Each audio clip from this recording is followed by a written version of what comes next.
মাহে রমজান আমাদের কাছ থেকে বিদায় নিল। একটি মাস পূর্ণ আল্লাহ তাআলা আমাদেরকে অতিরিক্ত বিশেষ সারা বছরের স্বাভাবিক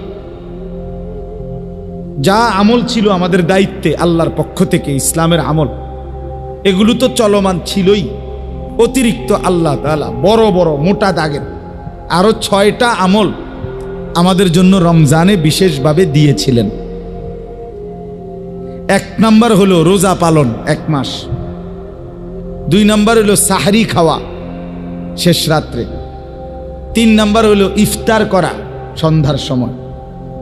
4 নাম্বার হলো পুরা মাস 20 রাকাত পূর্ণ তারাবি পড়া।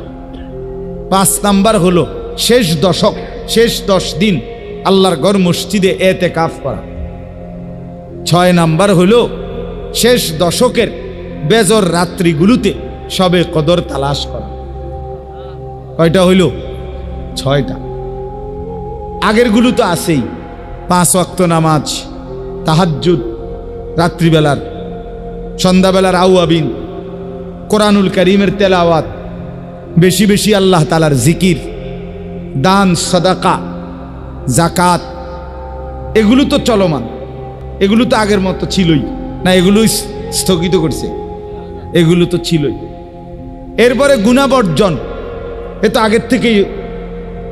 মিথ্যা কথা রমজানে বলা হালাল না হারাম?